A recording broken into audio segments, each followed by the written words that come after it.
Hey guys, and welcome to this episode. Today I wanted to talk about the Iran airstrike that Trump called off 10 minutes before it happened, and what may have been going through his mind, what Iran's been thinking, and the message that could have gotten through to them if they were paying attention.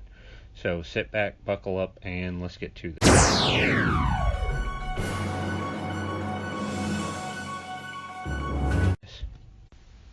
Okay, so when I saw this pop up on Twitter about the Iranians supposedly planting mines on oil tankers,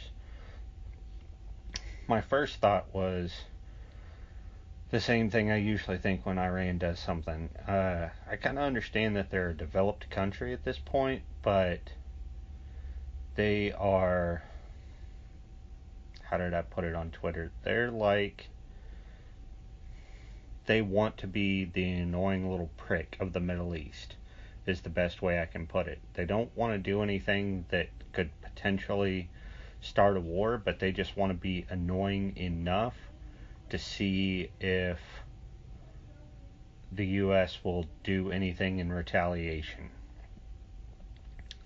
Another way I put it is they're like that little dog that just runs around your ankles and keeps barking at you but refuses to bite.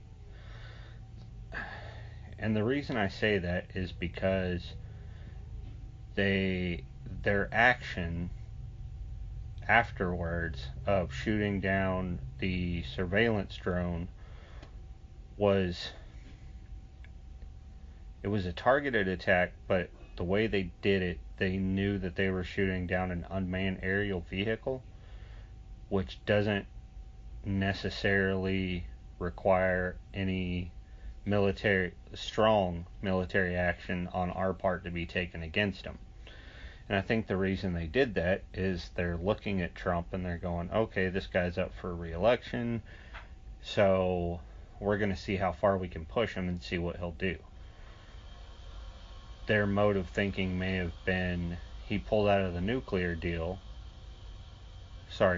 agreement, if that's what they want to call it, and maybe we can get him to jump back in, and that would be a diplomatic approach to kind of draw him back instead of taking military action. Because let's face it, other presidents may do that. They're seeking re-election. They really don't want to be in a war.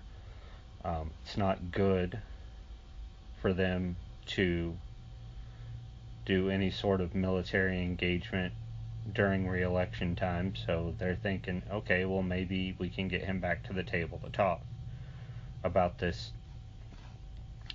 nuclear agreement. Maybe he'll reach out that way. But I don't think that's what was on his mind. I think when he sent the airstrike or ordered it, that he thought it was in our best interest to show some military force. And whether it was conveyed to him from the beginning or not that there would be a loss of life on their part, I'm not entirely sure. Maybe when he was briefed on it, or maybe it was an oversight.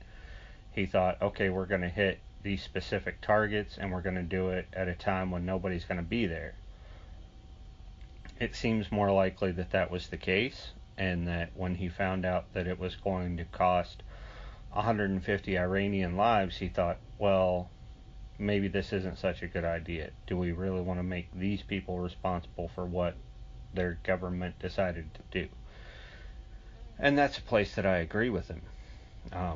I would say mostly I'm fundamentally anti-war, and I think he's kind of in the same boat. He doesn't want it to happen, but he's also not afraid of it if that's the last option. And I don't feel like he thought that was the last option. But I think to a deeper point, and this is something I said on Twitter that kind of got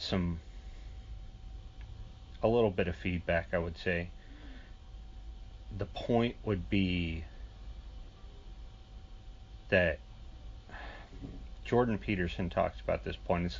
It's his idea of meekness. And he says, the line in the New Testament where Jesus says, the meek shall inherit the earth, always disturbed him because his idea of meekness was what most of us think of meekness. But then he had to rethink it. And to him, meekness means he who has a sword and knows how to use it, yet keeps it sheathed. And I thought, if Iran's paying attention, like really paying attention, then they might see that as an act of meekness. An act of, here's warships, here's planes, we're coming to strike targets of your infrastructure. And yet, our planes turn around and leave. That's a show of force in a way, but it's also a show of restraint. More like, I can do this, but I'm choosing not to.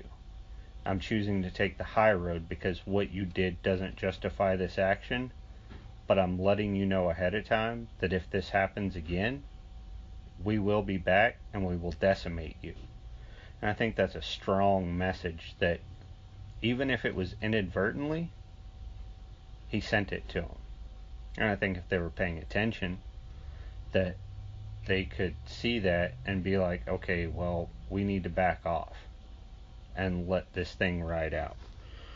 And maybe come up with a better nuclear agreement, because I don't agree with paying them money to keep them from building nuclear arms. We were told that the money was actually being spent to build nuclear power plants, and yet they just kept giving us the runaround on the inspections, and I think Trump made the right decision when he left the nuclear agreement. I think, in his opinion, just like mine, he saw that we were paying them money to not build nuclear arms. You may say, well, maybe that's a good thing. And I don't think so when you have people in that area that shout death to America. I don't think it's a very good idea to pay terrorists to not be terrorists, because you don't want to incentivize them to not do so. And so you kind of saw that with the Prime Minister of Malaysia saying that he believes it's been the United States of America that has been the one to blame for the escalating tensions, and one of the things that he mentions that set it off was pulling out of the nuclear agreement. And I thought, well, now wait a minute, us not giving them money caused them to be angry. I'm like, it's just a non-binding agreement. They didn't necessarily have to follow through with any of the steps, and considering that they were being standoffish about the inspections, it only makes sense to pull yourself out from that agreement, to not give them money to not build those nuclear weapons. And I would say furthermore, if they're going to build them, they're just going to do it, and there's nothing that we can do to stop